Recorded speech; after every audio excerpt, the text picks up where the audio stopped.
Movie recap Tagalog here. Dahil sa mahirap na pinanggalingan ng kanyang pamilya, ang isang babaeng nagngangalang Jiyon ay kinailangang magtrabaho. Ngunit sa kanyang unang araw sa trabaho, nakagawa siya ng pagkakamali. Bilang isang receptionist sa isang shopping center, itinuring niya ang mga VIP customer bilang regular na customer. Ang kotse ay dapat sanang umalis ngunit umatras. Ang anak ng isang negosyante ay nakaupo sa kotse at iniunat ang kanyang mga braso. Mabilis na tumakbo si Jiyon at lumuhod sa isang tuhod sa lupa. Tinanong niya kung nagbigay siya ng maingat na mga rekomendasyon sa kanya. Sinabi niya na hindi ba niya nakita ang kanyang plaka. Mabilis na tumakbo si Jiyon upang makita ang plaka. Lumabas na ito ay isang VIP guest ng shopping center. Nagturo siya ng maling direksyon kanina, kaya mabilis siyang humingi ng paumanhin. Ngunit ang mayaman na lalaking ito ay tumanggi pa ring palampasin ito. Akala niya na ang hindi niya paggawa ng anumang mga senyas ng kamay ay nangangahulugang minamaliit niya siya. Nagulat ang babae. Pagkatapos ay ngumiti siya ng maliwanag at gumamit ng perpektong mga senyas ng kamay upang tanggapin ang mga panauhin. Ngunit sa sandaling umalis ang kotse, nagsimulang gumawa ng gulo ang kanyang kasamahan. Pinuna ng kasamahan ng lalaki sa pagiging isang baliw, ngunit pagkatapos sabihin na inamin ng lalaking ito na hindi okay ang mga bagay, nagalit siya at lumabas ng kotse. Akala niya si Jiyon ang babaeng nagsasalita ng walang taros. Ang kanyang kasamahan na nakatayo sa tabi niya ay nagmadaling magpaliwanag, ngunit itinulak niya ang kasamahan na ito. Nang makita na nasugatan ang kanyang kasamahan, si Jiyon, na laging sumusunod sa sentido komon, ay nagsimulang makipagtalo sa hindi makatwiran at mayabang na mayaman na lalaki. Ito ay lalong nagpagalit sa mayaman na lalaki. Sa oras na ito, nalaman ng manager ang balita, kaya mabilis siyang tumakbo at nagsimulang punahin si Jiyon. Gusto ng manager na humingi siya agad ng paumanhin. Lumalabas na ang mayaman na lalaking ito ay hindi lamang isang VIP guest dito, kundi pati na rin ang pangalawang anak na si Suho ng chairman ng grupo. Kung hindi maaayos ang bagay na ito, lahat dito at maging ang manager ay maaaring mawalan ng kanilang mga trabaho. Dahil ayaw ni Jiyon na madamay ang kanyang mga kasamahan, kaya kinailangan niyang humingi ng paumanhin. At ang maluho na si Suho ay hindi pa rin nasisiyahan sa kanyang paghingi ng paumanhin. Sinabi niya, ano ang dapat kong gawin? Dapat ba akong lumuhod? Ngunit hindi niya inaasahan na papaluhuin siya ng manager at hihingi ng paumanhin. Si Jiyon ay aktual na lumuhod sa harap ni Suho. Nagmakaawa siya sa kanya para sa kapatawaran. Sa pagtingin sa babaeng nakaluhod sa lupa, napagtanto rin ni Suho na sobra na siya sa pagkakataong ito. Kaya inaliw niya ang kanyang sarili at umalis. Sa totoo lang, hindi siya isang taong gustong gumawa ng gulo ng walang dahilan. Ngunit dahil lang sa gusto ng pamilya na magpakasal kamakailan, gusto nilang pakasalan niya si Lady Che ng Tycoon family na hindi niya gusto. Nagalit siya ngunit walang mapaglabasan ng kanyang galit. Kaya ibinunton niya ang kanyang galit sa babaeng ito. Ngunit hindi nagtatapos doon ang kwentong ito. Ang babaeng nakaluhod ay kinuna ng video ng mga dumadaan at ipinost online. Hindi nagtagal, ang video na yon ay nasa isang mainit na paghahanap. Ang downside ng balita ay nagiging sanhi ito ng pagbagsak ng presyo ng stock ng grupo. Ang ama ng chairman ay labis na nagalit at pinagalitan si Suho. Tinanong din ng chairman kung dahil ba hindi nasisiyahan si Suho sa kanyang pag-aayos ng kasal kaya nagprotesta si Sunho. Hindi nangaha si Suho na sumagot at nangako lamang sa kanyang ama na lulutasin niya ang bagay na ito. Pagkatapos, pinuntahan niya ang isa pang babae. Gaya ng inaasahan sa estilo ni Suho, naglabas siya ng 2 tumpok ng pera at ibinigay ito sa kanya upang pagaanin ang bagay na ito dahil akala niya ay sinadya niyang lumuhod at mag-post ng mga larawan online upang humingi ng pera. Bagamat mahirap ang pinanggalingan ng kanyang pamilya, labis na kinamumuhian ni Jiyon ang mga taong may pag-ugali na katulad ng sa kanya. Bago yon, lumuhod lang siya dahil ayaw niyang madamay ang kanyang mga kasamahan. Sa sandaling ito, bigla siyang sumakit ang ulo at pagkatapos ay nagsimulang sumuka at sa wakas ay bumagsak sa lupa. Tinapik niya ang kanyang mukha at nakita na hindi siya nagpapanggap kaya dinala niya siya sa ospital. Nang hahanapin na niya ang telepono ni Suho upang kontakin ang kanyang pamilya, nakita niya ang 2 bundle ng pera sa kanyang bulsa. Kanina lang ay ibinigay niya ito sa kanya, ngunit hindi niya ito kinuha kaya syempre hindi niya ito pagnanakawan ngayon. Naaalala ang masamang ugali ni Suho noon, ibinalik niya ang pera sa kanyang bulsa at tumalikod upang umalis. Nang makita ang ibang mga tao sa kama ng ospital sa tabi na nakatitig, hindi nakaramdam ng seguridad si Jiyon kaya kinailangan niyang bumalik. Naisip niya kung ano ang gagawin kung may magnakaw ng pera. Sinabi ni Jiyon na dahil natatakot siyang mawala ito, itinago niya ito para sa kanya. Nang magising si Suho, sinabi sa kanya ng doktor ang isang katotohanan na mahirap tanggapin na mayroon siyang terminal cancer. Sa pinakamarami, mabubuhay na lamang siya ng 1 pang kalahating taon. Pagkatapos marinig ang balita, labis siyang nawalan ng pag-asa. Nang umalis siya sa ospital, nasalubong niya si Jiyon na dumating upang magbayad. Ngunit sa ngayon, wala na siya sa mood na makipag-usap sa kanya. Ngunit nang ilabas ni Jiyon ang pera, umalis na si Suho. Nang sumakay sa kotse, sa wakas ay binitawan ni Suho ang kanyang matigas na pagpapanggap. Labis siyang nalito, natakot, at hindi nakaramdam ng seguridad. Ngunit hindi niya masabi sa kahit sino. Kinapupuotan niya ang Diyos sa pagiging hindi patas. Bakit siya nagkaroon ng cancer noong bata pa siya? Bagamat ang bawat isa ay mayroon lamang limitadong oras, para sa mga taong may cancer na kailangang magbilang pababa upang makita kung gaano na lamang sila katagal mabubuhay tulad ni Suho, ito ay isang hindi katanggap-tanggap na pagkabigla. Siya si Suho, ang nangungunang negosyante sa Korea. Araw-araw ay inuulit niya ang labis na nakakainip na mga bagay tulad ng pagkain, pagdiriwang, pakikisalamuha, at pagdiriwang ng kanyang kaarawan kasama ang kanyang kasintahan. Agad na iniabot ng assistant na nakatayo sa tabi niya ang isang 100 karat na kwintas. Para sa kapareha sa kasal, si Chea, na inayos ng kanyang ama para sa kanya, nagpanggap din siyang nagsasabi ng pag-ibig, at pagkatapos ay naglagay siya ng kwintas sa kanya. Ang lahat ng ginawa niya ay upang harapin lamang ang reporter na kumukuha ng mga larawan sa tabi niya. Nang umalis ang reporter, tinanggal niya ang pagpapanggap at ibinato ng malakas ang baso ng alak sa lupa. Sumigaw siya ng malakas na gustong paalisin si Chea. Ang mga kaarawan ni Jiyeon at Suho ay nagaganap sa parehong araw, ngunit ang kanilang mga kaarawan ay ganap na magkasalungat. Ang pagtanggap ng isang simpleng regalo sa kaarawan mula sa kasintahan ni Jiyeon ay labis na nakalulugod. Kaya nang marinig si Min Seok na magmungkahi na ipagpaliban ang kanilang kasal para sa isang mas magandang kinabukasan, agad na sumang-ayon ang tapat na si Jiyeon. Nang gabing iyon, nakatanggap si Chea ng isang tawag sa telepono mula kay Suho. Punong-puno siya ng excitement at pumunta sa bahay ni Suho, ngunit nang mag-ring siya sa doorbell, ang taong nagbukas ng pinto ay isang lasing na babae na nakasuot ng pulang nightgown. Hindi matanggap ni Chea ito. Pumasok siya sa bahay, at ang bahay ay magulo, at si Suho ay lasing at nawalan ng malay na nakahiga sa kama. Sa pagsaksi sa eksena sa harap ng kanyang mga mata, alam na alam ni Chea kung ano ang nangyari. Tinignan niya ang lasing na babae sa harap ng kanyang mga mata. Bilang kasintahan ni Suho, isang pakiramdam ng kahihiyan ang bumalot sa kanyang puso.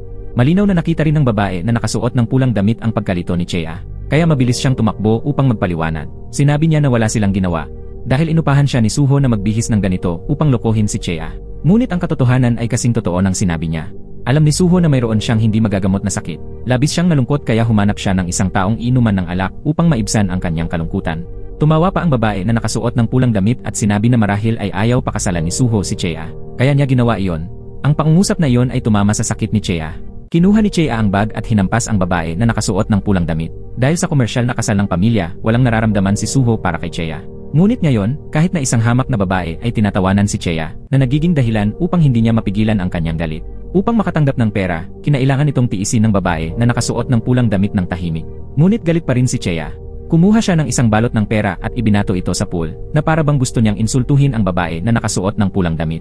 Pagkatapos magsalita, galit na umalis si Chea. Nang pumunta siya sa hallway, nakita niya ang kanyang bag na natatakpan ng dugo. Hindi nag-isip si Chea at agad na ibinato ang kanyang bag sa basurahan sa tabi niya. Sa loob ng bahay, tahimik na pinunasan ng babae na nakasuot ng pulang damit ang mga luha sa kanyang mukha.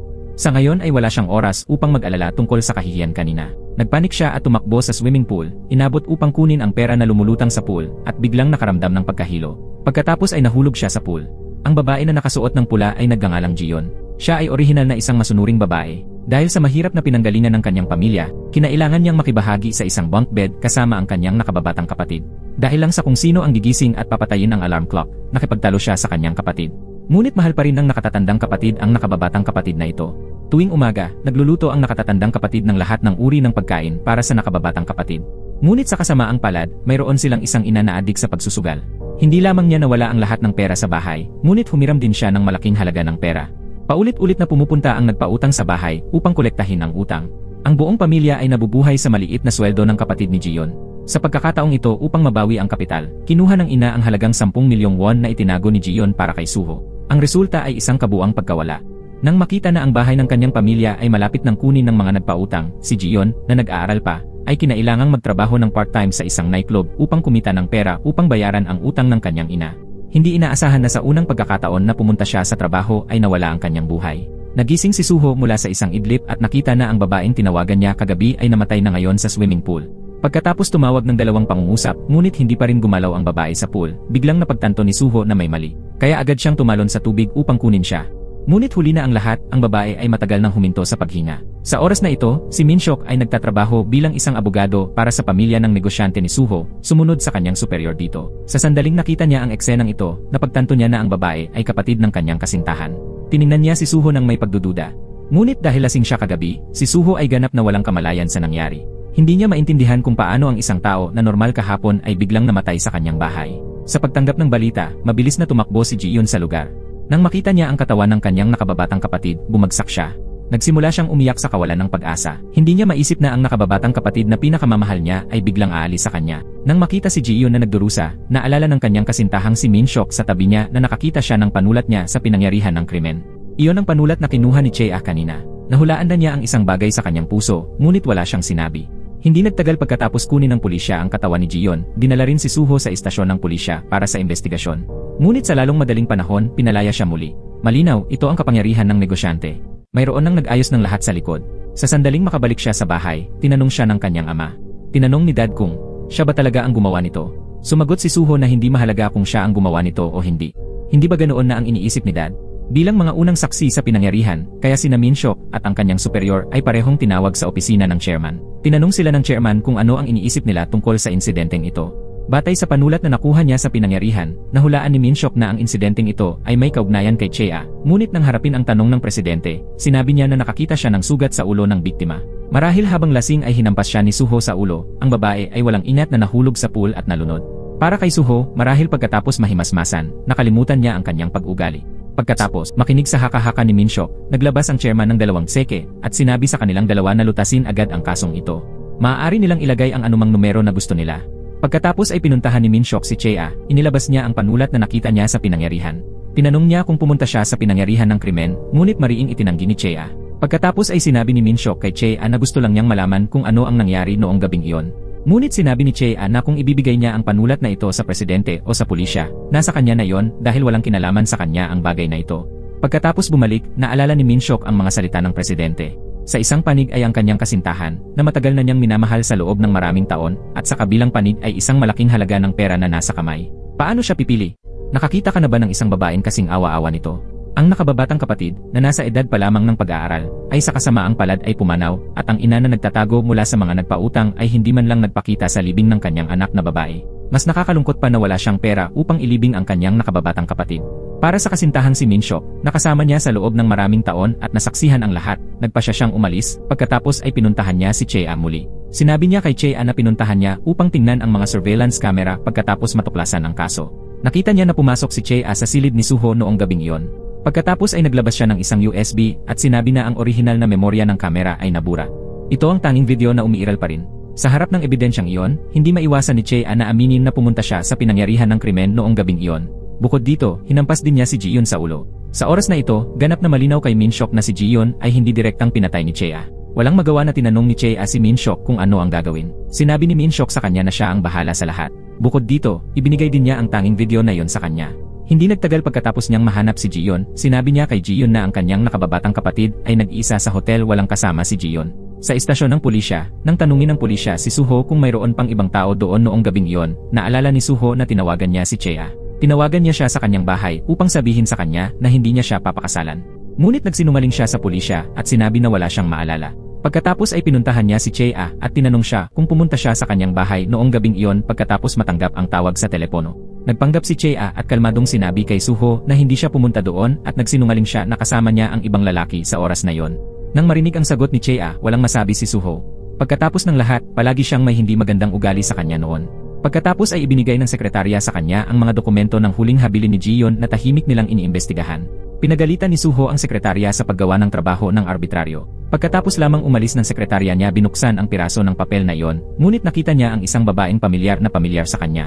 Hindi niya inaasahan na ang nakababatang kapatid ni Ji-yeon ay ang babaeng iyon. Kinabukasan, nakatanggap si Ji-yeon ng abiso mula sa istasyon ng pulisya na nagsasabing ang kanyang kapatid ay iniwan ang mundong ito ng mag-isa pagkatapos malasing. Hindi talaga naniwala si Ji-yeon sa mga resulta ng investigasyon. Galit na sinalakay ni Ji-yeon ang istasyon ng pulisya.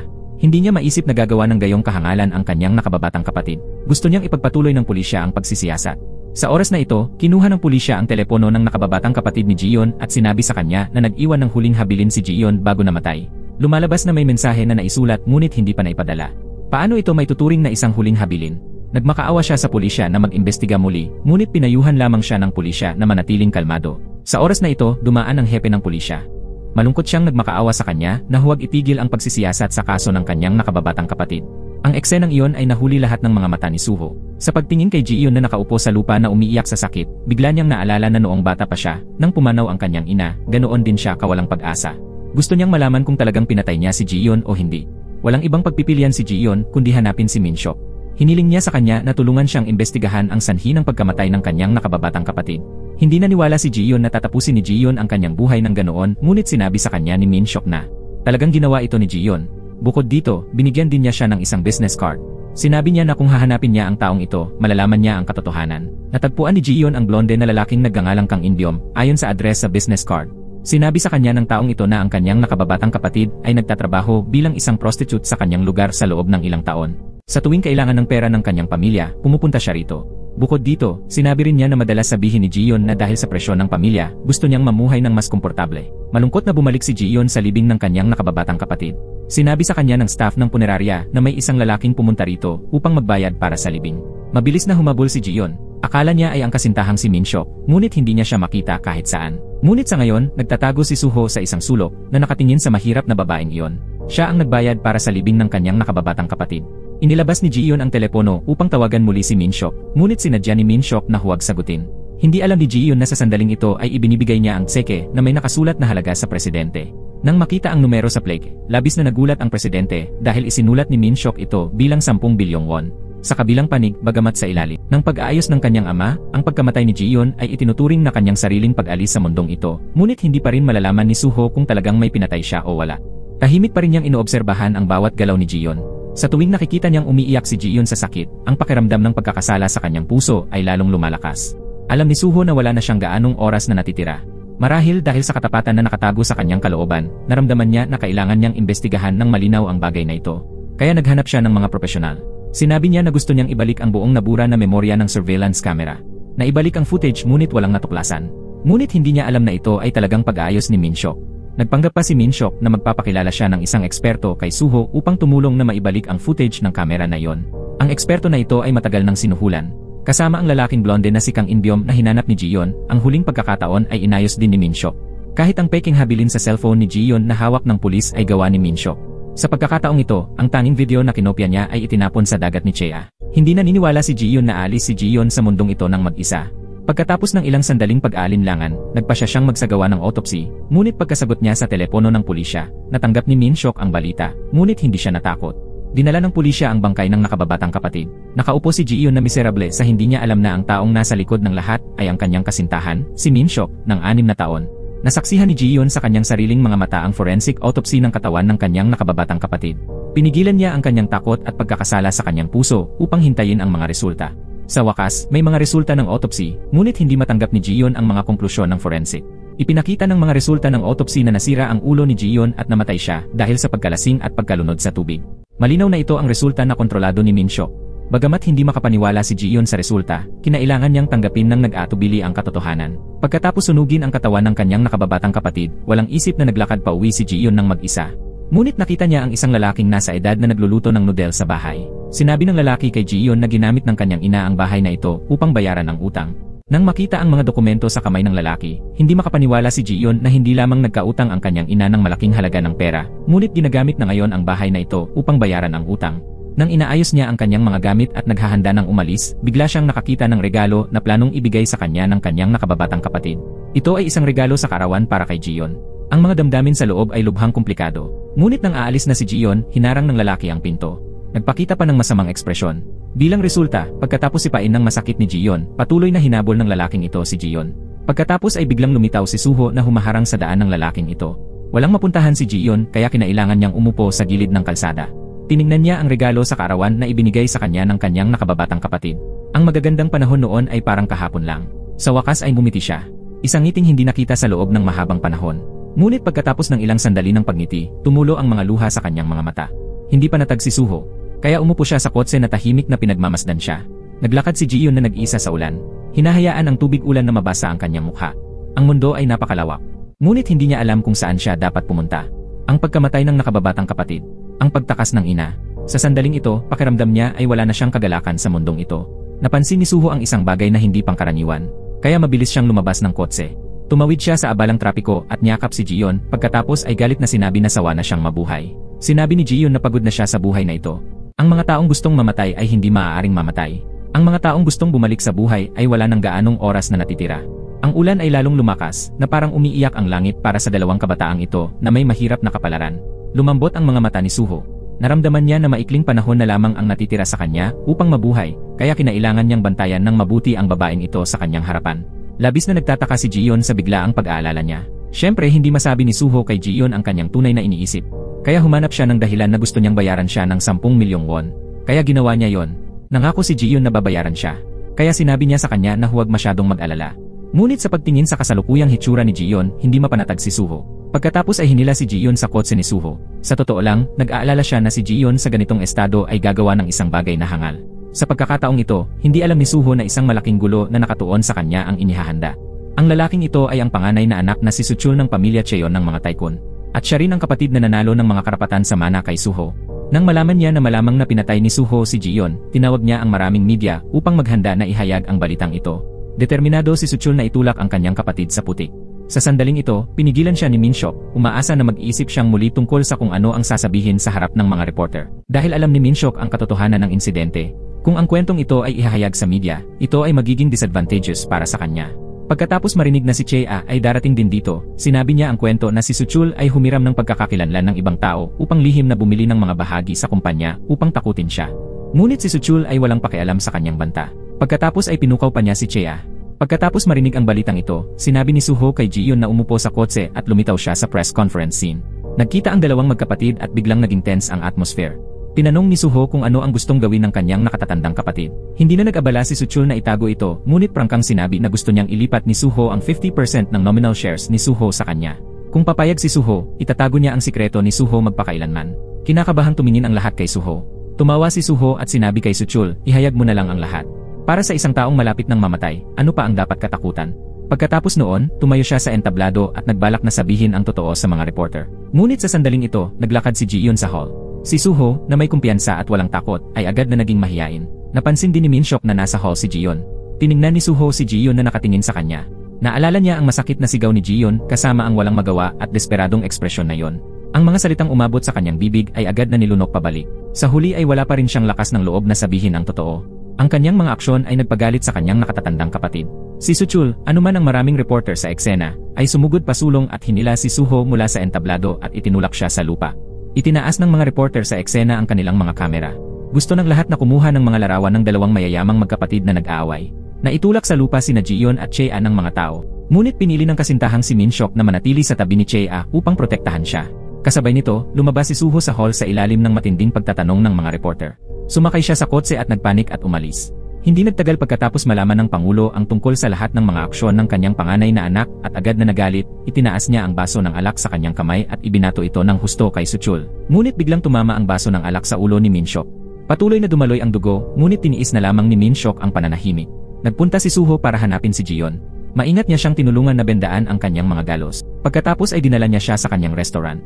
Alam niyang nag-ayuno si Jiyon buong araw, ngunit hindi niya alam ang kanyang panlasa, kaya't inorder niya siya ng maraming pagkain. Nang makita na walang interes si Jiyon sa pagkain, tinawag ni Suho ang chef at sinabing itapon na lang ang lahat. Natakot si Jiyon na mag-aksaya ng pagkain kaya nagsimula siyang kumain. Ito ang kapangyarihan ng mayaman na bata. Malinaw na gusto niyang kumain pa si Jiyon, ngunit umakto na parang nagmamatigas siya. Pagkatapos habang natutulog si Jiyon, maingat siyang tinakpan ni Suho ng kumot, ngunit kinabukasan ay nagpatuloy siya sa umakto na parang isang mayaman na bata at mayabang. Pinilit niya si Jiyon na pumirma ng isang papel na nangangakong magbabayad ng 10 milyong won.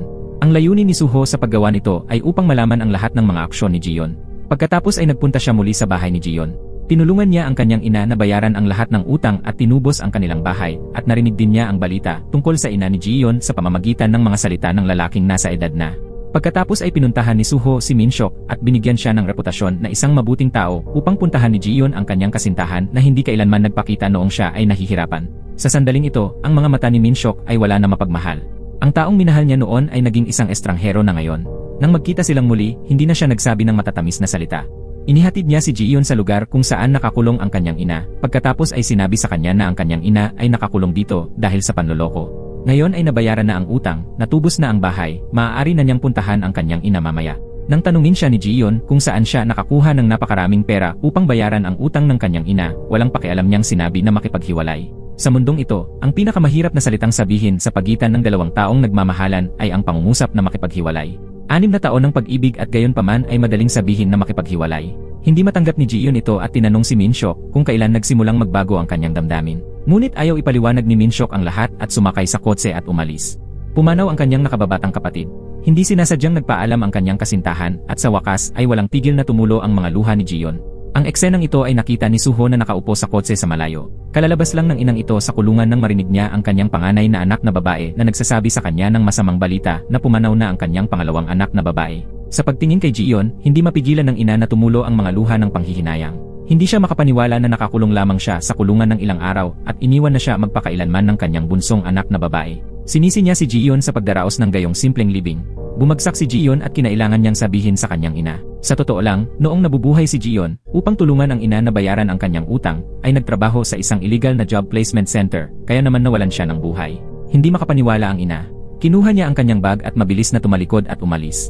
Pagkatapos ay pinuntahan niya ang lalaking nasa edad na nagpahiram sa kanya ng pera noon. Lumalabas na sinabi ni Taesung sa ina noon na kung kailangan niya ng pera, dadalhin niya si Jiyon para magtrabaho doon. Noong panahong iyon, akala lamang ng ina na nagbibiro siya, ngunit hindi niya inaasahan na ang kanyang anak na babae ay talagang dadalhin doon upang kumita ng pera upang bayaran ang kanyang utang. Ngunit sinabi ni Taesung, hindi na mahalaga ang mga bagay na ito. Ang pinakamahalaga ang bagay na iyon ay upang malinaw na imbestigahan ang sanhi ng pagkamatay ni Jiyon. Tila ang pagkawala ng buhay ng kanyang anak na babae ay hindi simple. Malinaw na may alam si Taesung. Upang mabilis na imbestigahan ang sanhi ng pagkamatay ng kanyang anak na babae, kinailangan ng ina na purihin si Taesung ngunit siya ay isang lubhang puso na tao. Tumanggi siyang banggitin ang isang salita tungkol sa kwento ni Jiyon, ngunit naramdaman ng ina na marahil ay may hawak siyang ilang ebidensya. Sa ibang lugar, nagtatrabaho si Jiyon nang makatanggap siya ng abiso mula sa direktor na nagsasabi sa kanya na pumunta upang tumanggap ng mga VIP guest. Nang dalhin ni Jiyon ang mga bagay upang tulungan ang mayaman na babae na pumunta sa tabi ng kanyang kasintahan, natuklasan niya na ang ibang lalaki ay si Minhyuk. Ang kanyang kasintahang kakabreak lang sa kanya kamakailan lang. Kahapon, nakipaghiwalay siya sa kanyang kasintahan ng 6 na taon at kinabukasan, magkahawak kamay siya sa isang mayaman na babae. Sa wakas ay alam ni Jiyon ang dahilan kung bakit nakipaghiwalay si Minhyuk. Pumili si Chea ng isang mamahaling vest para kay Minhyuk. Sa wakas ay nagsalita si Jiyon. Sinabi niya na medyo payat ang figura ng ginoong ito. Marahil ay mas babagay sa kanya ang isang slim shirt form. Nilingon ni Chea ang kanyang ulo upang tingnan si Jiyon na nagsalita lamang. Bigla niyang naramdaman na parang nakita na niya ang staff na ito sa kung saan dati, ngunit hindi maalala ni Chea kung saan niya nakita ang babaeng ito dati. Nang magpunta si Chea sa banyo, magpapaliwanag na sana si Minhyuk kay Jiyon nang sumabat siya. Sinabi niya na hindi na siya makikialam sa kanyang privacy. Bumalik si Chea mula sa banyo at nakita ang kanyang fiancé na si Suho na nasa tindahan din. Mabilis niyang hinila si Minhyuk para umalis, ngunit sumunod si Jiyon sa likod dahil napakarami niyang dala at hindi sinasadyang natumba. Dumadaan si Suho at nakita ang eksenang ito.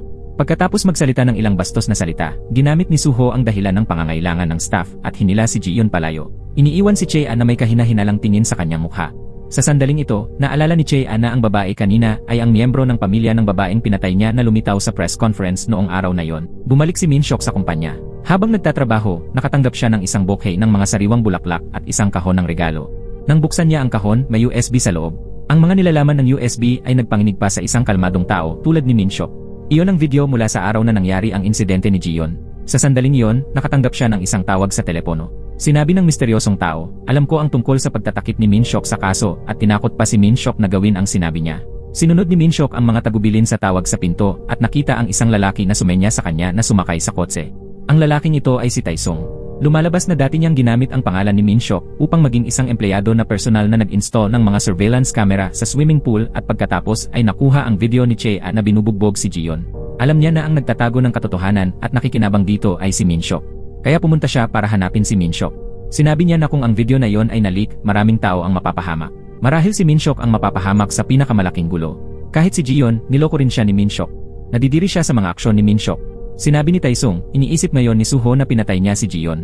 Kung ayaw mong malaman ni Suho at ng chairman na itinatago mo ang bagay na ito, kailangan mong pumunta kay Chea para humingi ng 1 bilyon at bukas palad na sabihin na pagkatapos magtagumpay ang kasong ito, bibigyan kita ng 30%. Walang ibang pagpipilian si Minhyuk kundi maghanda ng pera. Sa panig ni Suho, nagpunta siyang muli sa doktor upang magtanong tungkol sa kanyang sakit. Sinabi sa kanya ng doktor na kasalukuyang walang paraan upang patuloy na pahabain ang kanyang buhay. Sa pagdinig sa mga salita ng doktor, hindi na nagalit si Suho tulad ng dati. Umiti siya sa sakit at umalis sa ospital. Nagpasya siyang huwag nang mag-isip pa. Sa maikling panahon na natitira, ipamumuhay niya ang kanyang buhay ng lubusan para sa kanyang sarili. Sa panahong ito, dumating si Jiyon para hanapin siya. Dahil pareho ang kanyang pagkakakilanlan at posisyon ay nagpangahas sa iba na huwag siyang hamakin. Nakiusap siya sa kanya na tulungan siyang imbestigahan ang katotohanan ng pagkamatay ng kanyang nakababatang kapatid. Sa sandaling ito, hindi sigurado si Suho kung talagang gusto niyang protektahan ang babaeng ito sa kanyang harapan o kung nakokonsensya lamang siya para sa kanya. Sa huli ay nagpasya siyang huwag nang alalahanin si Jiyon at umalis sa lugar na ito.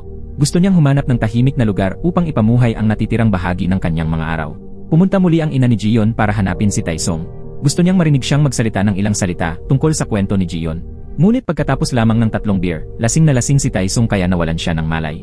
Nag-aalala si Jiyon sa kanyang ina kaya pumunta siya para tingnan ang kanyang ina. Sa sandaling iyon ay may malakas na tunog sa pinto.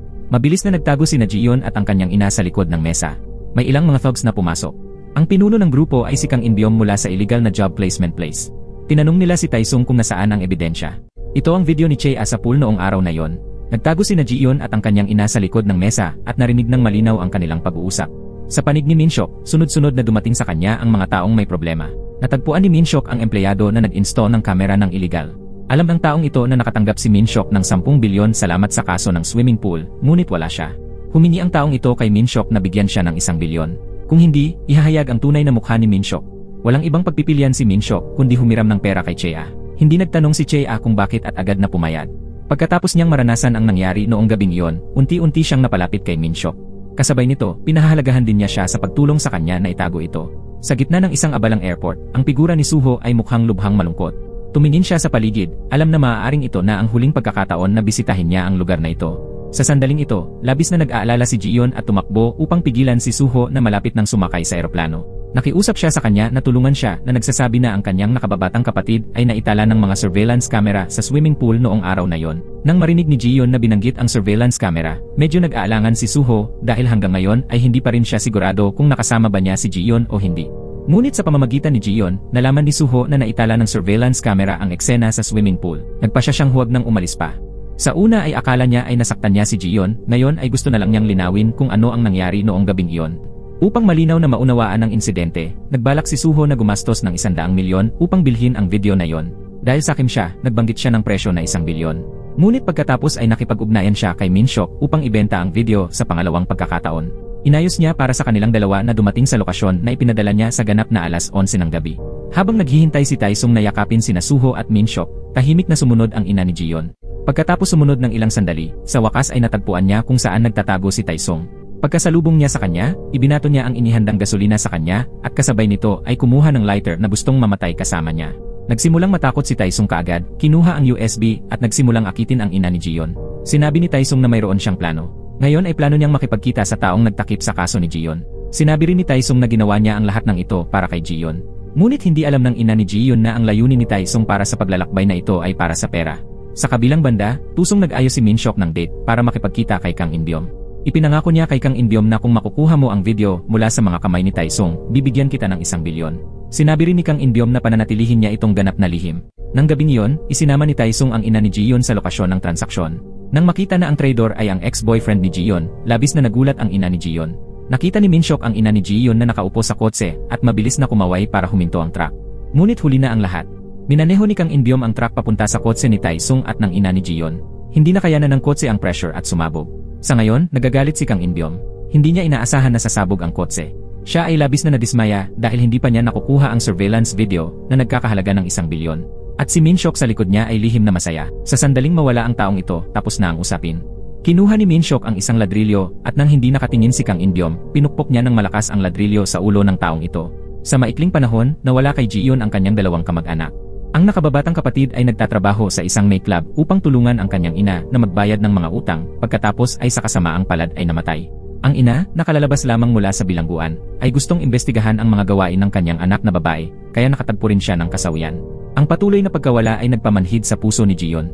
Sa huli, wala siyang paraan upang tanggapin ang katotohanan at tumayo sa rooftop. Sa kabutihang palad, si Suho ay tahimik na nagpoprotekta sa kanyang tabi at tumakbo sa kanya sa oras. Lumalabas na dahil sunod-sunod na namatay ang kanyang nakababatang kapatid at ina, ikinulong ni Ji-yeon ang kanyang sarili sa bahay sa loob ng 3 araw. Tumawag si Suho sa kanya, ngunit hindi siya sumagot. Kumatok siya sa pinto, ngunit walang sumagot, kaya kinailangan niyang umakyat sa bintana upang subukang basagin ang salamin at tawagin ang pangalan ni Ji-yeon. Ngunit gayunpaman walang sumagot sa silid. Pagkatapos niyang basagin ito ng maraming beses, sa wakas ay nabasag ang pintuan ng salamin. Agad na pumasok si Suho sa bahay, ngunit hindi nagtagal ay nagulat siyang matuklasan na ang silid ay hindi karaniwang tahimik. Isang nakakatakot na imahe ang biglang lumitaw sa kanyang isipan. Noong bata pa siya sa isang silid na tulad nito, nasaksihan niya ang kanyang ina na gumawa ng isang bagay na hangal. Dahan-dahan niyang itinulak ang pinto. Sa sandaling yon, biglang lumabas si Ji-yeon mula sa banyo. Nakahinga ng maluwag si Suho. Malakas na tinanong ni Suho kung bakit hindi nagsalita si Ji-yeon kanina. Ipinaliwanag ni Ji-yeon na siya ay naliligo. Sinabi niya kay Suho na umalis kaagad. Sa wakas ay hindi na nakayanan ni Ji-yeon at umupo sa sahig at umiyak.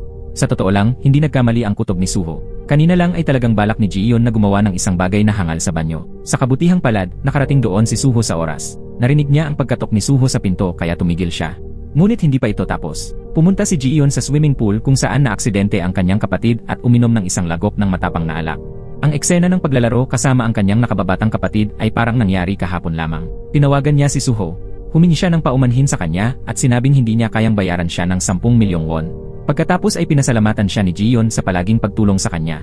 Napagtanto ni Suho na mayroong isang bagay na hindi pangkaraniwan sa kanyang mga salita. Inaliw niya siya habang sinusubukang tumakbo ng mas mabilis hanggat kaya niya. Sa sandaling iyon, isang kotseng naglalakbay sa mataas na bilis ang bumangga sa kanya na nagdulot sa kanya na mahulog sa kalsada. Mayroon pa siyang hindi natapos na bagay. Hindi pa siya maaaring mamatay ngayon. Hindi niya binigyang pansin ang sugat sa kanyang katawan. Sa sandaling ito, ang tanging iniisip sa kanyang puso ay protektahan si Jiyon. Agad na tumakbo si Suho na nagpagulat kay Jiyon. Ngunit ngayon ay wala na siyang panahon upang mag-isip ng malalim. Nang makita na nakapagpasya na si Jiyon, lumakad si Suho sa tabi ni Jiyon at umakyat sa rooftop. Tinanggal ni Suho ang kanyang maskara at sinabi kay Jiyon ang tungkol sa kanyang hindi malilimutang habambuhay na sakit mula noong siya ay bata pa. Naalala niya noong siya ay maliit pa nang pumanaw ang kanyang ina. Palaging sinasabi ng kanyang ama na kasalanan niya ito. Hindi napigilan ni Suho ang pag-iyak. Nadama rin ni Jiyon ang matinding sakit na nakatago sa kaibuturan ng puso ni Suho. Nang marinig niyang sinabi ni Suho na tatalon siya kasama niya, hinila siya ni Jiyon pabalik. Pagkatapos ay pareho silang nahulog sa hagdan. Bagaman ang mga hagdan sa rooftop ay hindi mataas, nagbibigay pa rin ito kay Jiyon ng isang ganap na naiibang pananaw sa buhay. Lumipat siya mula sa bahay na yon na puno ng sakit at umupa ng isang apartment kasama ang kanyang matalik na kaibigan. Hindi inaasahan sa unang araw ng paglipat, nakita niya si Suho na lumilipat din sa apartment sa tabi. Labis na nagulat si Jiyon. Nagtataka siya kung bakit patuloy siyang sinusundan nito. Sa umaga, tinawagan niya ang chef upang maghanda ng isang cart na puno ng almusal upang dalhin sa bahay ni Jiyon. Kaya inanyayahan din ni Jiyon si Suho na kumain ng isang pagkain na niluto niya upang ipahayag ang kanyang pasasalamat. Mula noon, ang damdamin ng dalawang tao ay unti-unting lumalim. Ang dalawang tao ay pinaghihiwalay lamang ng isang pader at biglang natuklasan na malinaw nilang naririnig ang boses ng isa't isa.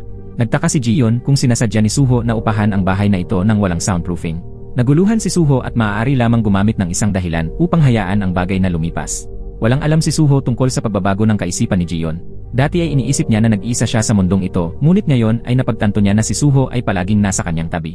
Kahit na madalas niya siyang pagalitan ng galit, hindi niya napagtanto ang init na dinala niya sa kanya. Pagkatapos ay nagsimula silang mag-imbestiga sa publiko. Naghanap si Jiyon ng mga saksi na naroroon sa pinangyarihan sa paligid ng lugar ng aksidente at si Suho ay pumunta sa lugar ng trabaho ni Kang In-byom. Mula sa kwento ng babaeng nagtatrabaho sa nightclub, nalaman ni Suho na si Kang In-byom ang nagpakilala kay Jiyon sa kanyang silid noong araw na yon. Bukod dito, pagkatapos maaksidente si Jiyon, ang lalaking ito ay nakatanggap din ng malaking halaga ng pera at ipinagpalit pa ito sa isang bagong kotse. Inihayag ng pulisya na si Kang In-byom ang sanhi ng aksidente na naging sanhi ng pagkamatay ng ina ni Jiyon. Nararamdaman ni Suho na hindi lamang ito isang pagkakataon. Bakit pinatay ni Kang In-byom ang ina ni Jiyon? Pagkatapos ay inimbestigahan ni Suho ang kasaysayan ng tawag ni Kang In-byom at natuklasan na tinawagan niya si Min Seok ng maraming beses. Tungkol kay Min Seok, pumunta siya upang hanapin si Chea at humingi sa kanya ng 1 bilyon. Bukod dito, hindi man lang niya ipinaliwanag ang dahilan. Hindi inaasahan na pumayag si Chea. Hindi na nagsalita si Min Seok, ngunit dinala lamang si Chea sa bahay ng gwardiya na nagbunyag ng orihinal na surveillance video. Sinabi niya sa gwardiya na dahil pinanatili ng gwardiya ang video na yon, kaya 3 tao ang namatay. Inihagis niya ang maleta sa sahig at sinabi sa gwardiya na kunin ito at lumayo. Bukod dito, pinagbantaan din ni Min Seok ang security guard na kung may anumang problema sa hinaharap, siya at ang kanyang pamilya ay gagantihan. Si Chea na nakatayo sa harap ng pinto ay labis na natakot.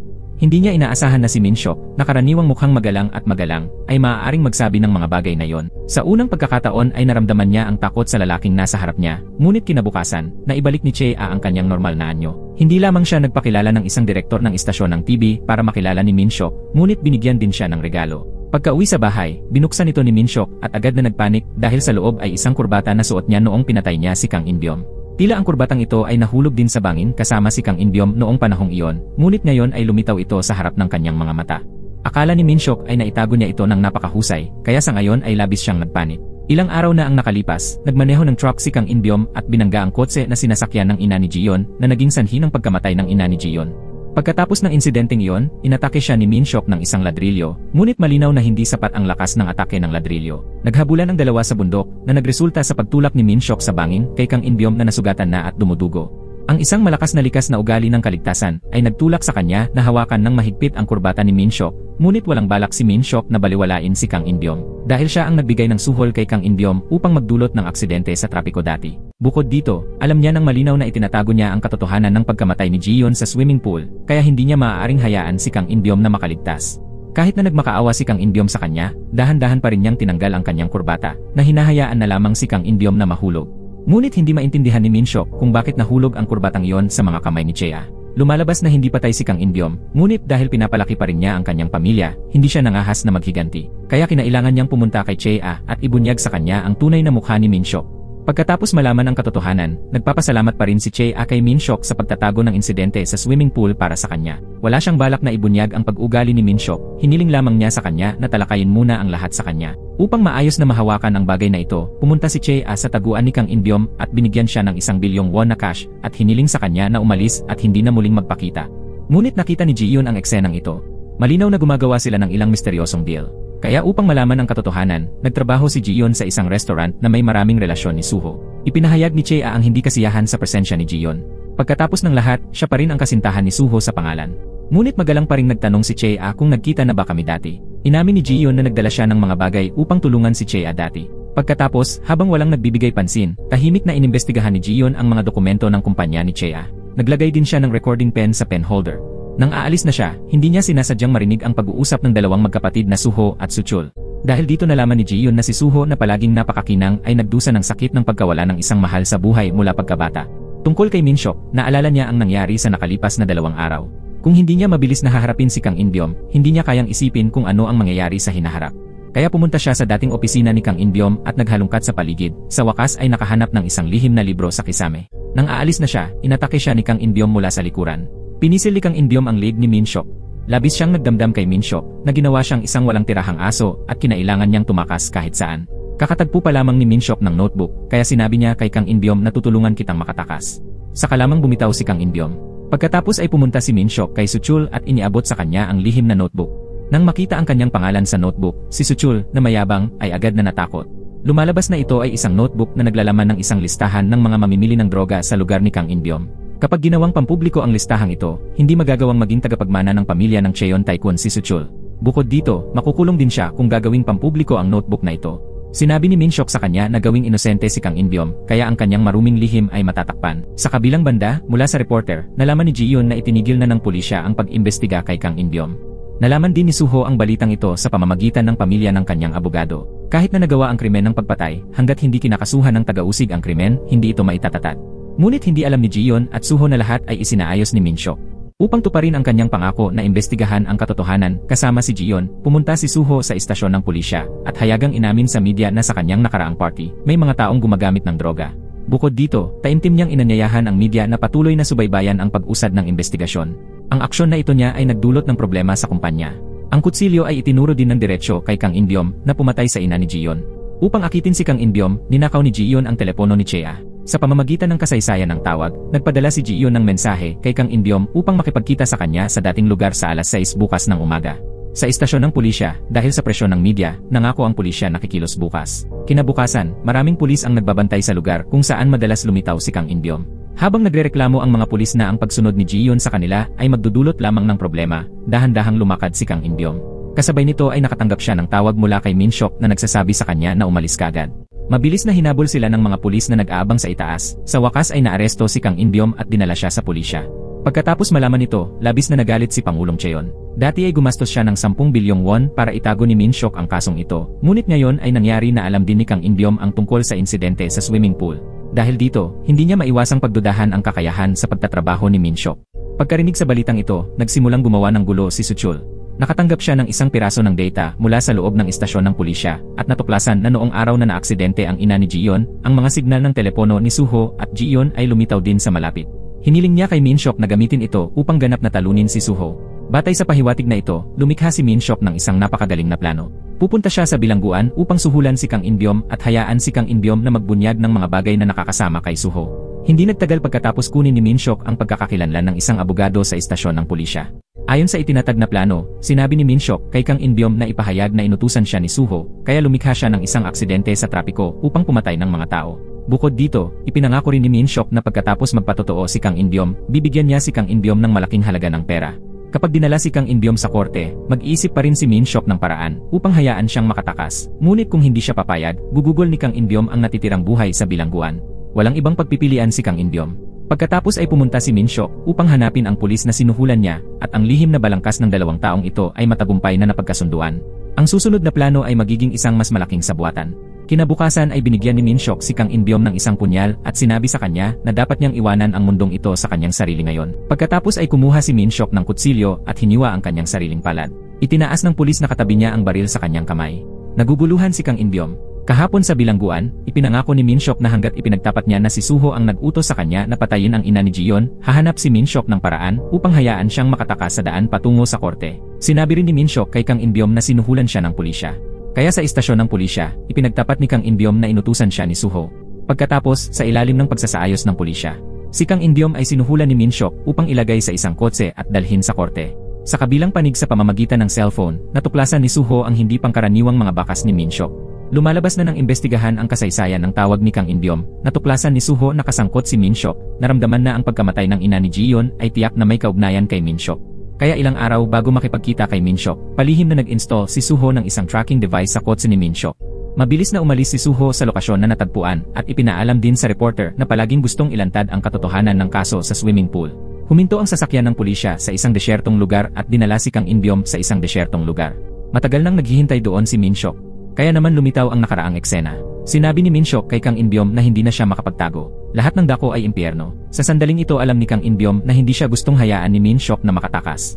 Nang malaman ni Kang In-byum na nakulong siya, gusto niyang tumakas ngunit kinuha ni Minhyuk ang baril mula sa pulisya nang walang pag-aalinlangan at binaril si Kang In-byum. Nang babarilin na sana ang pangalawang putok, sumigaw si Suho upang pigilan si Minhyuk. Tumakbo rin ang reporter, humarap sa mga kamera ng mga reporter, kahit na nahuli sa akto ang mga pandama. Sinabi pa rin ni Minhyuk na gustong tumakas ang suspect na si Kang In-byum, kaya inaaresto lamang nila siya. Nang makita si Minhyuk na nagsasalita ng walang kahihiyan, sinamantala ni Kang In-byum ang pagkakataon na sumigaw na si Minhyuk ang humiling sa kanya na siraan si Suho at inutusan siyang patayin ang ina ni Jiyeon. Pagkatapos ay papayagan siya ni Minhyuk na makatakas, ngunit hindi niya inaasahan na traidorin siya ni Minhyuk at gustong patayin siya upang itago ang katotohanan. Samantala, kalmadong sinabi ni Minhyuk na upang dayain siya ng pera, lumikha si Kang In-byum ng peking ebidensya. Pagkatapos ay sinabi niya na kung ang usapin ngayon ay malantad, mahihirapan ang publiko na makilala ang mabuti at masama, at bilang resulta, si Suho lamang at ang buong pamilya Cheon ang mapapahamak. Bago umalis, sinabi ni Minhyuk kay Suho na dapat niyang pag-isipang mabuti kung gagawin niya itong pampubliko. Gayunpaman, ipinaskil pa rin ng istasyon ng TV ang panayam ng reporter kay Jiyeon, kasama ang isang video recording ng eksena ngayon. Ang katotohanan ay ihahayag sa gabi. Tumingin si Minhyuk sa TV na natigilan. Agad niyang tinawagan ang direktor ng istasyon ng telebisyon. Lumalabas na kahapon. Ang reporter na nag-imbestiga sa insidenteng ito, biglang nakatanggap ng balita na natanggal siya sa trabaho. Pagdating niya sa opisina ng direktor, nakita niya si Minhyuk na kalalabas lang sa opisina. Sinabi rin ni Minhyuk sa kanya na hindi niya dapat harapin siya. Nakita ni Suho ang eksenang ito.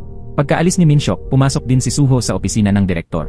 Nang makita ang balita sa TV, labis na natuwa si Jiyeon. Sa wakas ay darating na ang sandaling hinihintay niya. Tungkol kay Suho, ang kanyang kalooban ay labis na nag-aalala dahil ang nilalaman sa balita ay kasama ang isang reporter na nakikipanayam sa kanya. Sinabi niya na posible na siya ang pangunahing sanhi ng pagkamatay ng nakababatang kapatid ni Jiyeon. Naaalala ang reaksyon ni Jiyeon noon at ang tiwala ni Jiyeon sa kanya, hindi niya alam kung paano niya haharapin si Jiyeon pagkatapos malantad ang katotohanan. Pagkatapos ng isang panahon ng matinding pakikibaka sa pag-isip, nagpa siya si Suho na maging tapat kay Jiyeon. Ngunit ang mundong ito ay napakamahiwaga. Nang nagtataka si Suho kung paano makikipag-usap kay Jiyeon, tinatalakay din ito ni Minso at Chea. Sinabi ni Minhyuk kay Chea na ngayon ay naaresto na si Kang In-byum na nangangahulugang ang lahat ng gusto nilang itago ay malamang na malantad sa publiko. Emosyonal ding sinabi ni Minhyuk na gusto niya siyang protektahan magpakailanman, ngunit ngayon ay wala siyang kapangyarihan. Sinabi ni Chea na mula ngayon, ipaubaya na lang ang lahat sa kanya. Sa kabilang panig, naghahanda si Suho na sabihin kay Jiyeon ang katotohanan na marahil siya ang sanhi ng pagkamatay ng kanyang nakababatang kapatid nang makatanggap siya ng hindi katanggap-tanggap na balita. Nasusunog ang detention camp. Namatay ang ina ng batang babaeng ito sa isang aksidente sa trapiko. Alam na ang pagkamatay ng kanyang ina ay sanhi ng ibang tao, ngunit dahil nasunog ang detention center, ang may sala ay nasunog sa dagat ng apoy sa isang kapanapanabik na paraan. Tinapos ng pulisya ang kasong ito sa isang simpleng paraan, at kasabay nito, ang matuwid na programa na dapat sana ay nagsalita para sa mga mahihina ay pinahinto rin sa pag-ere. Si Minhyuk ay tumanggap ng sweldo na hanggang 10 bilyong won mula sa Cheong Group upang itago ang katotohanan. Ngayon, isang hindi inanyayahang panauhin ang dumating sa bahay ni Jiyeon, at dahil sa kanyang paglitaw, si Jiyeon ay nagdulot ng pag-asa na ilantad ang katotohanan tungkol sa pagkamatay ng kanyang nakababatang kapatid na babae. Ang babaeng ito ay isang malapit na kaibigan ng nakababatang kapatid na babae ni Jiyeon. Dumating ang babaeng ito upang magbigay ng isang madugong handbag kay Jiyeon. Noong gabing pumanaw si Jiyeon, kinuha ni Chea ang bag na ito at paulit-ulit na pinukpok ang ulo ni Jiyeon. Mula sa kwento ng matalik na kaibigan ni Jiyeon, nalaman ni Jiyeon na si Minhyuk ay dating nagbigay sa matalik na kaibigan ni Jiyeon ng isang halaga ng pera upang panatilihing lihim ang katotohanan. Bukod pa rito, si Minhyuk din ay nagbanta sa babaeng ito na huwag ibunyag ang katotohanan. Mabilis na kinuha ni Jiyon ang bag para sa pagsusuri at sigurado na ang dugo sa bag ay dugo ng kanyang nakababatang kapatid na babae. Binalak ni Jiyon na ipahayag ang balitang ito sa reporter na palaging tumutulong sa kanya na imbestigahan ang kaso. Ngunit pagkatapos ay nagulat siya nang mapagtanto na ang reporter ay palaging may lihim na pakikipag-ugnayan kay Minhyuk. Nang makita si Jiyon na biglang lumitaw, kapwa si Minhyuk at ang reporter ay labis na naguluhan. Ngunit pagkatapos noon ay lumabas si Cheon at ipinaunawa kay Jiyon ang lahat. Lumalabas na pagkatapos masunog ang detention camp, ang reporter na palaging tumutulong sa kanya ay naakit ni Chea at naging direktor pa ng departamento sa kumpanya ni Chea. Kaya walang pagpipilian si Jiyon kundi hanapin si Suho, ang tanging taong mapagkakatiwalaan niya ngayon, at sabihin sa kanya ang katotohanan. Pagkatapos ng lahat, si Chea pa rin ang kanyang kasintahan. Kaya hindi gustong itago ni Jiyon ito sa kanya, ngunit direktang tinuligsa si Chea. Pagkatapos makinig kay Jiyon, labis na nagulat si Suho. Sa puntong ito, napagtanto niya na si Chea ay pumunta sa kanyang bahay noong gabing iyon. Ngunit ang mas nagpaparamdam sa kanya ng pressure ay hindi na nagtitiwala si Jiyon sa pulisya at media, ngunit nagtitiwala sa kanya. Pagkatapos ay pinuntahan niya si Chea. Nang makita ang ebidensya sa harap ng kanyang mga mata, kinailangan ni Chea na aminin ang katotohanan na pumunta siya sa bahay ni Suho noong gabing iyon. Bukod dito, binugbog din niya ang nakababatang kapatid na babae ni Jiyon hanggang sa punto ng pinsala. Ngunit sinabi rin ni Chea na bilang isang kasintahan, hindi siya maaaring manatiling kalmado nang makita niya ang isang kakaibang babae na nakasuot ng manipis na damit sa bahay ng kanyang kasintahan. Noong panahong iyon, hindi inaasahan ni Chea na minsan lamang niyang bugbugin ang babaeng iyon, ngunit hindi direktang pinatay ang babaeng iyon na nakasuot ng pulang damit. Palagi niyang itinatago ang katotohanan ito dahil naroroon din si Suho sa bahay noong panahong iyon. Maaari kayang umamin siya at pagkatapos ay ibigay ang kanyang pangalan. Kung gayon, agad siyang aamin. Sinabi ni Suho na ayos lang, kaya silang dalawa ay nagpunta sa istasyon ng pulisya. Nagkataon, ang taong sumalubong sa kanila ay ang pulis na sinuhulan ni Minhyuk upang itago ang katotohanan. Sinabi ng pulis na available na ang mga resulta ng autopsy. Bagamat may sugat sa ulo, ang pangunahing sanhi ng kamatayan ay suffocation sa ilalim ng tubig. Kung magdedeklara ka lamang ng pasalita tulad niyan, imposibleng magsagawa ng reinvestigation. Kaya dahil lamang sa walang ebidensya, hindi na itatag ang kaso, walang magawa si Suho at hindi niya alam kung ano ang gagawin. Ngayon wala na siyang ibang paraan para tulungan si Jiyon. Dahil upang makakuha ng higit pang mga pahiwatig upang tulungan si Jiyon, nagpasya siyang pakasalan si Chea ng mas maaga. Sa harap ng maraming kamera ng mga reporter, lumuhod siya sa isang tuhod at nagbigay ng singsing ng panukala sa babaeng hindi niya mahal. Alam din ni Chea na nagpapanggap lamang si Suho, ngunit tinanggap pa rin niya ang kanyang panukala. Nang gabing iyon, naglasing si Suho at nagpunta sa pintuan ni Jiyon. Ipinagtapat niya ang lahat ng sakit na dati niyang itinatago sa kanyang puso. Sa kalagitnaan ng pagsasalita, biglang bumalik ang sakit ni Suho. Bumagsak siya sa lupa na dumaranas ng matinding sakit. Tinitingnan si Suho na may matinding sakit ng ulo, mabilis na tumakbo si Jiyon sa ulan upang bumili ng gamot. Sa sandaling ito, isang lalaking nakasuot ng sombrero ang lumusot sa bahay ni Jiyon.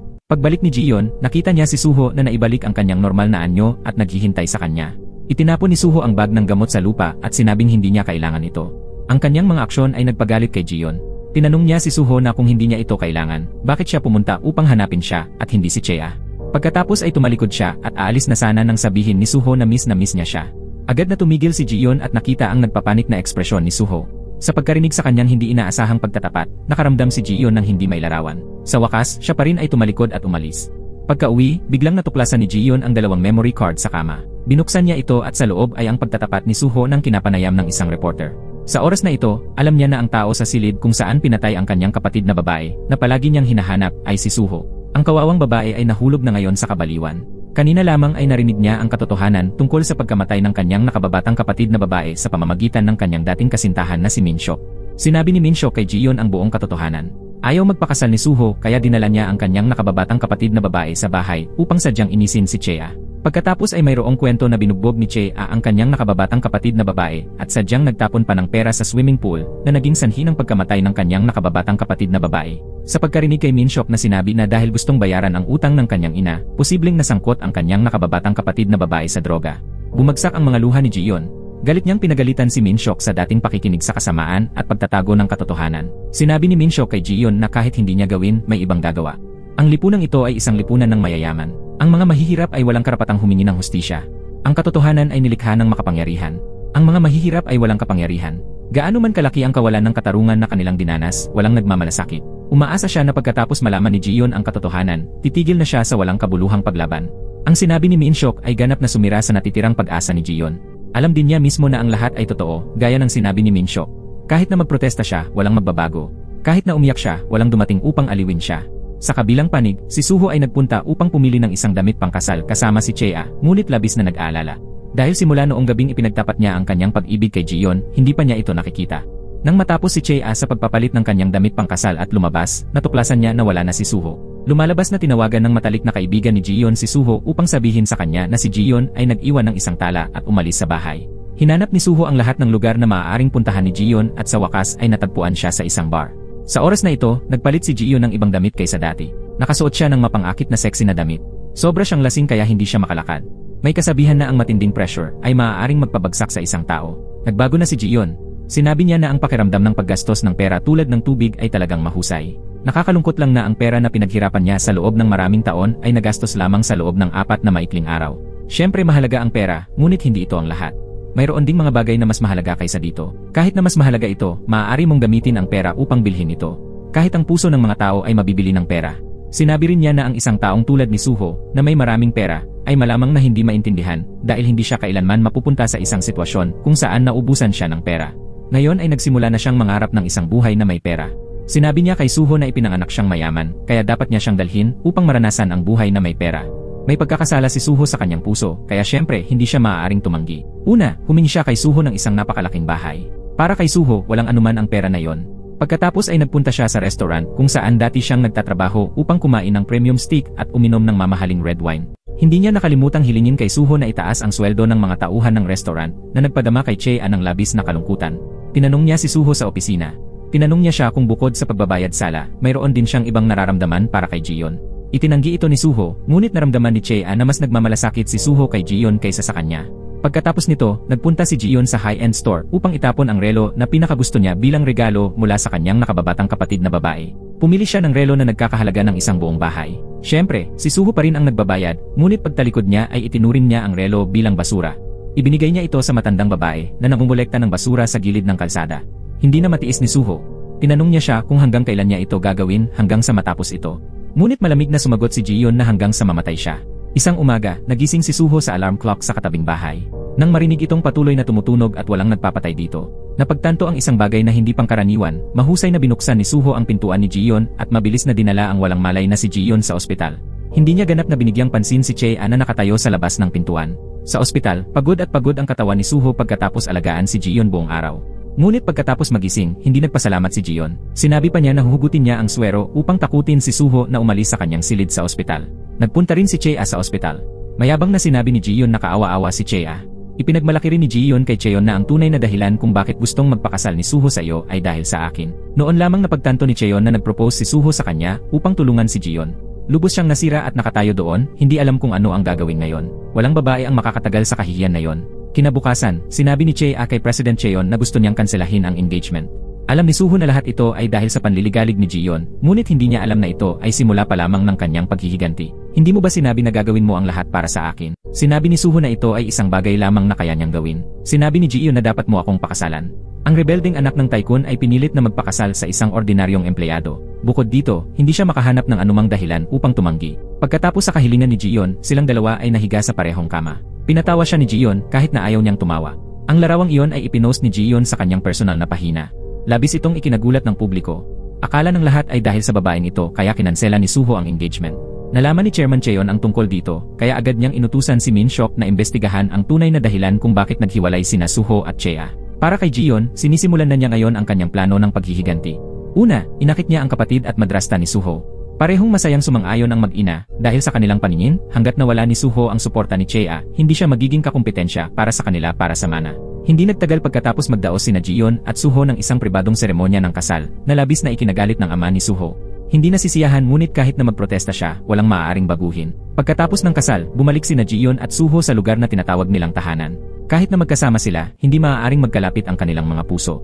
Alam ni Suho na wala na siyang gaanong oras na natitira, kaya gusto lang niyang mamuhay ng mapayapang araw, ngunit hindi iyon ang intensyon ni Jiyon. Pagkatapos lamang magpakasal, humiling siya na matulog sa dalawang magkahiwalay na silid. Hindi pinapayagan si Suho sa kanyang silid. Araw-araw ay naghahanda pa rin si Suho ng hapunan ng napakaingat, ngunit hindi man lang sumulyap si Jiyon sa kanya. Alam na alam ni Suho ang layunin ni Jiyon sa pagpapakasal sa kanya. Nang makita si Jiyon na pumasok sa silid, kinailangan niyang yakapin ang kanyang sariling kalungkutan. Hindi nagtagal pagkatapos sa tulong ng madrasta at kapatid ni Suho, umupo si Jiyon sa upuan ng pangkalahatang direktor ng charity fund ni Cheon. Mula noon, sinamantala niya ang kanyang posisyon bilang pangkalahatang tagapamahala upang gumawa ng mabubuting gawa sa lahat ng dako. Hinubog niya ang kanyang imahe sa isang anghel. Dahil alam niya ng malinaw na kapag mayroon siyang sapat na impluwensya, maniniwala ang iba sa kanyang mga salita, kahit na ang sinasabi niya ay isang kasinungalingan lamang. Sa ilalim ng koordinasyon ni Suho upang mag-donate ng malaking halaga ng pera, nagkumpetensya ang media upang iulat ang kwento ng gawaing kawanggawa ni Jiyon. Pagkarinig sa balitang ito, tinawag ng Pangulo si Min Seok sa kanyang bahay at pinagalitan. Bagamat pinapaboran niya ang anak na ito, mas pinahahalagahan niya ang mga interes ng kumpanya. Dapat niyang pigilan ang kanyang manugang na hindi niya gusto. Kaya tinawag niya si Min Seok sa kanyang lugar at pagkatapos ay ipinahiwatig na dapat mong harapin si Jiyon. Sinabi rin ng Pangulo ang isang makahulugang pangungusap na kung tumanggi si Min Seok na kumilos, may gagawa nito para sa kanya. Pagkatapos mag-isip, nagpanggap si Min Seok na sumasang-ayon sa mga utos ni Chairman Cheon. Ngunit ang isang taong tulad niya na nakagawa ng hindi mabilang na masasamang bagay ay hindi maaaring kumilos laban kay Jiyon. Sa halip, kumuha siya ng malaking halaga ng pera at hiniling kay Jiyon na umalis sa lugar na ito. Sinabi rin niya sa kanya na kung hindi siya alis, mapapahamak siya. Siyempre, hindi makikinig si Jiyon kay Min Seok. Sa oras na ito, hindi na siya natatakot sa anumang bagay. Sa publiko niyang ibinunyag ang lahat ng itim na dokumento ng Cheon Group na kanyang inimbestigahan sa nakalipas na panahon. Ang aksyon na ito ay nagpagalit kay Chairman Cheon. Tinawagan niya at sinibak si Min Seok dahil sa hindi pagtatrabaho ayon sa kanyang mga kinakailangan. Pagkatapos ay ibigay kay Director Nam ang gawain ng paghawak kay Jiyon. Ngayon ay tinatalakay ni Suho ang trabaho kasama si Chea sa opisina nang biglang bumalik ang kanyang sakit. Nakaramdam siya ng matinding sakit ng ulo at bumagsak sa sahig. Napansin din ni Chea ang pagiging kakaiba ni Suho, ngunit hindi sinabi ni Suho sa kanya ang tungkol sa kanyang sakit. Nagpanggap si Chea na kasintahan ni Suho upang pumunta at tanungin ang doktor. Sa oras na ito nalaman niya na si Suho ay may malubhang sakit at wala na siyang gaanong oras na natitira. Bukod dito, ang sakit na ito ay nagdulot ng pagbawas ng kalahati sa paningin ni Suho. Kung magpapatuloy ang sakit, tuluyan na siyang mabubulat. Naaalala ni Chea ang sinabi sa kanya ni Suho noon. Ang kanyang mga luha. Lumalabas na noong nagmamahalan pa silang dalawa. Minsan sinabi ni Suho na kung buhay pa siya pagkalipas ng isang taon, magdaraos siya ng kasal kasama si Chea. Sa sandaling ito, biglang nawala ang lahat ng kanyang sama ng loob kay Suho. Iniisip lamang niya kung paano ililigtas ang lalaking minsan niyang minahal. Pagkatapos ng maraming pag-uusap at payo kay Suho, sa wakas ay sumang-ayon si Suho na pumunta sa ibang bansa para sa paggamot. Kahit na mayroon lamang 1% na pag-asa, gagawin pa rin niya ang kanyang makakaya upang tulungan si Jiyon. Ngunit bago umalis, gusto niyang isama ang mga tauhan ng restaurant dahil ayaw niyang mag-iwan ng anumang panghihinayang. Sa tulong ng lahat, sa wakas ay inanyayahan niya si Jiyon na sumama sa lahat. Naghanda si Suho ng maliit na regalo para sa bawat empleyado. Pagkatapos ay personal niyang isinuot ang kwintas na matagal na niyang inihanda para kay Jiyon. Sa wakas, lumitaw ang isang ngiti sa kanyang mukha. Bago umalis, tinanong ni Jiyon si Suho kung may gusto siyang sabihin sa kanya. Tinanong niya kung hindi siya maganda ang pakiramdam, ngunit sinabi ni Suho na sasabihin niya sa kanya pagka-uwi. Bihira ring magtiwala si Jiyon kay Suho. Ipinahayag niya ang kanyang pasasalamat sa pagtulong sa kanya na imbestigahan ang kaso ng kanyang ina at nakababatang kapatid. Ito ang unang pagkakataon na silang dalawa ay umupo ng magkasama mula nang magpakasal. Ngunit hindi pa rin sinabi ni Jiyon na pinatawad niya siya. Pagkatapos, naglakad si Jiyon nang mag-isa sa kakahuyan nang biglang tinakpan ng isang lalaking nakaitim ang kanyang bibig gamit ang isang tuwalya. Ilang sandali pa, tumakbo si Suho upang hanapin si Jiyon at nakita lamang ang kanyang telepono na nahulog doon. Pagkatapos ay nakita niya ang isang sapatos sa dalampasigan. Tumingin siya sa unahan at nakita ang walang malay na si Jiyon na lumulutang sa ibabaw ng karagatan na unti-unting lumulubog ngayon. Tumakbo si Suho doon sa abot ng kanyang makakaya at sinubukang lumangway patungo kay Jiyon. Nang malapit na siya sa kanya, biglang bumalik ang kanyang sakit. Nang makita si Jiyon sa harap mismo ng kanyang mga mata, hindi na siya makapagpatuloy at nagpumigla sa dagat ng matagal. Pagkatapos nito, unti-unting lumubog ang kanyang katawan. Ang pagkakasala at pag-ibig na nagmumula sa kahihiyan ni Suho para kay Jiyon ay magpakailanman na lumubog sa walang ilalim na karagatan. Tinupad din niya ang hiling na minsan niyang hiniling noong siya ay buhay pa. Dinala si Jiyon sa pampang ng mga lifeguard. Pagkagising, nakita niya si Suho na ginagamot sa malapit. Hindi makapaniwala si Jiyon sa kanyang mga mata. Nang lumapit siya, nakita niya na huminto na sa paghinga si Suho. Sa wakas ay bumagsak ang kanyang mga luha, ngunit huli na ang lahat. Iniwan na sila ni Suho magpakailanman. Sa pagtanggap ng masamang balita, nagmadaling bumalik si President Cheon. Hindi siya naglakas loob na maniwala na ang anak na pinakamamahal niya ay wala na sa mundong ito. Tinanong niya kung ano ang nangyari, ngunit sinabi ni Jiyon na lahat ng ito ay kasalanan niya. Alam niya na inutusan ni Chairman Cheon ang isang tao na patayin siya.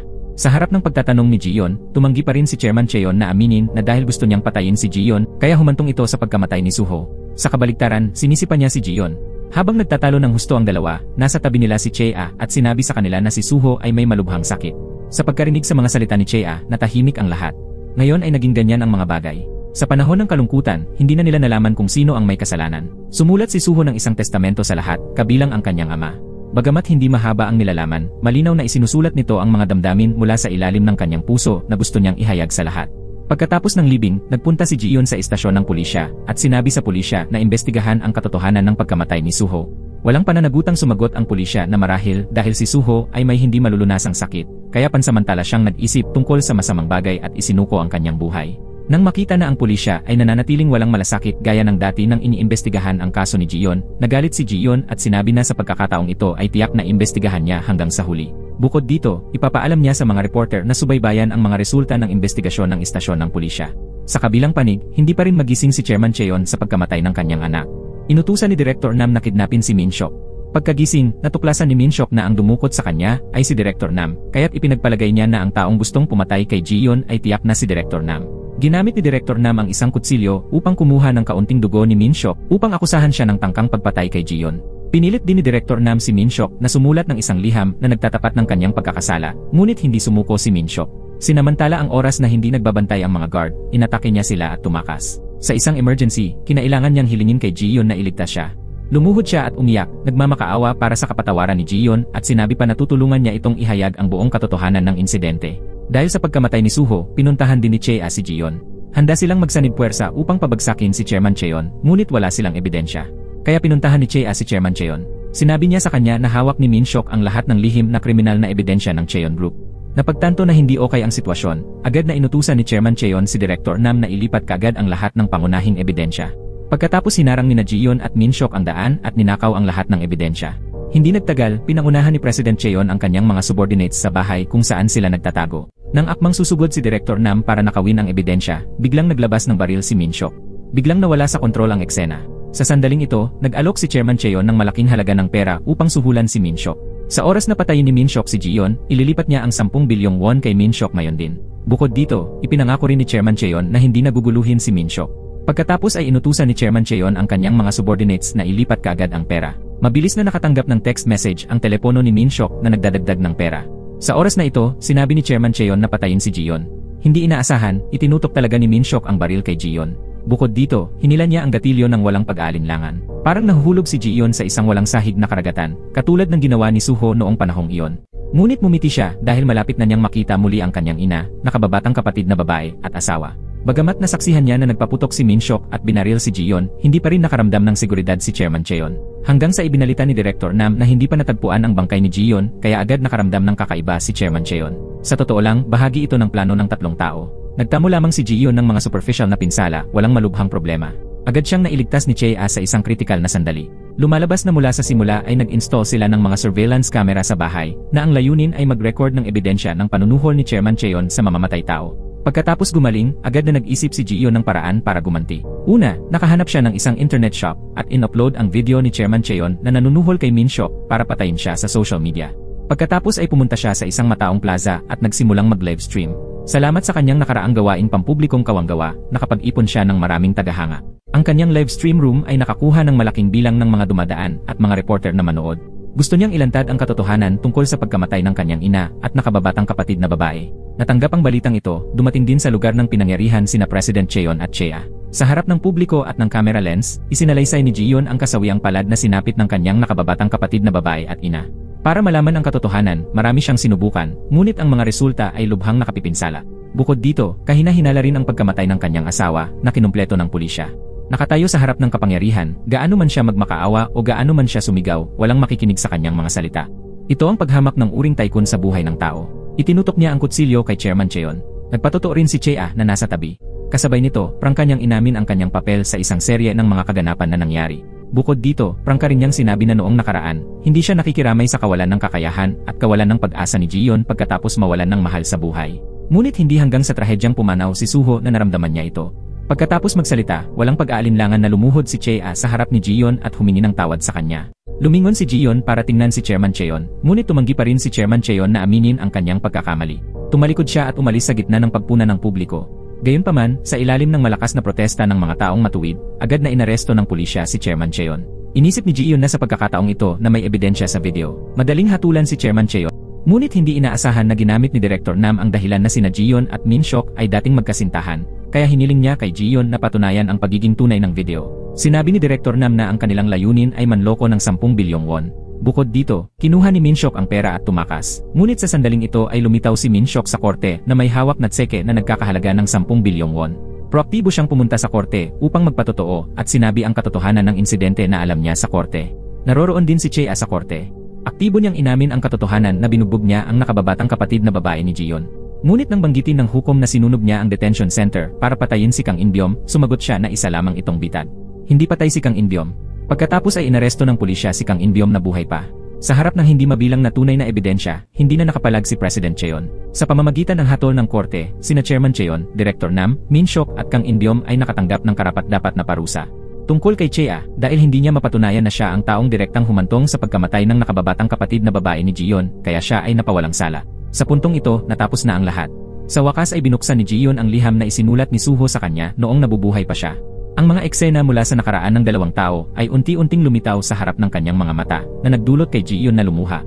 Marahil hanggang sa sandaling ito na tunay na itinuring ni Jiyon si Suho ang kanyang asawa. At dito nagtatapos ang pelikula. Maraming salamat sa panonood.